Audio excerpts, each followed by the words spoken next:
নবীজি বলেছেন 3 কারণে মানুষের হায়াত কমে যায়।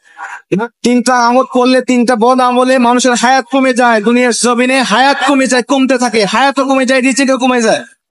বলতে পারেন হুজুর আমরা জানি হায়াত সীমাবদ্ধ, তাহলে হায়াত কেমনে কমে?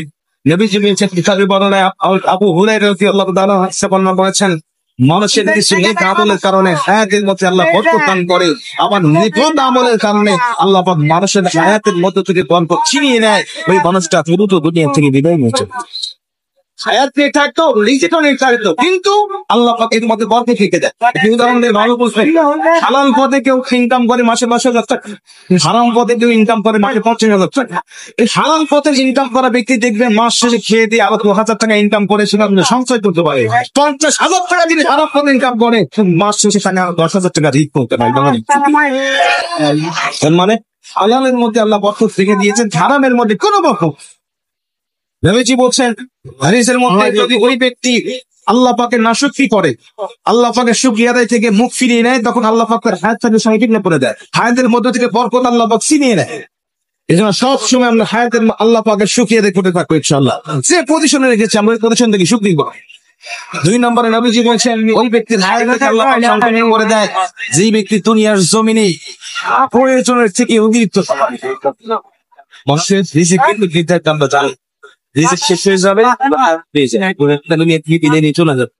একটা দানা যখন আপনার জন্য পৃথিবীর এই প্রান্ত থেকে ও প্রান্তে ফেরেশতারা খুঁজে পাবেন না, আপনার রিজিকের ব্যবস্থা হবে না, সেদিন মালাকুল মউত আপনার কাছে উপস্থিত হয়ে যাবে, আবার ভাবে হিসাব করে ফেলবে। 3 নম্বরে নবী সাল্লাল্লাহু আলাইহি ওয়াসাল্লাম বলছেন ওই ব্যক্তির হায়াত আল্লাহ পাক ফুরিয়ে নেয়, কমিয়ে নেয়, ওই ব্যক্তিকে আল্লাহ পাক দ্রুত তার হায়াতের মধ্যে থেকে বরকত আল্লাহ পাক ছিনিয়ে নেয়। যে ব্যক্তি আত্মীয়তা সম্পর্ক সম্পত্তি ছিন্ন করা মানুষ এখন আমাদের সমাজে বাড়তেছে না কম গেছে? আমার হক আমার বোন পাবে, আমার বোন আমার বাবার থেকে হকটা নিয়ে চলে গেছে। আমি বুঝেছি আমার বোন কেন আমার হক নিয়ে চলে গেল, আমার ফুফু কেন হক নিয়ে চলে গেল, আমি তখন থেকে আমার বোনের সাথে ফুফুর সাথে আমি সম্পর্ক ছিন্ন করে গেছি। ঠিক না? অথচ আমি আমার বাবার সম্পদ হত্যন করতেছি, আমার কোনো দোষ নাই। আমি আমার দাদার সম্পদ দখল করতেছি, আমার কোনো দোষ নাই। আমার দাদার সম্পদ দখল করলে আমার দোষ হয়ে যাবে, মুহূর্ত দোষ হয়ে যাবে। কথা বলেন ঠিকই না? অধিকাংশ আমি ওদের সাথে আমাদের সম্পর্ক ছিন্ন হয়ে গেছে, আজকে আমাদের সম্পর্ক ভালো নাই। অথচ সম্পর্ক ছিন্ন করে ওই ব্যক্তির যত খারাপ করে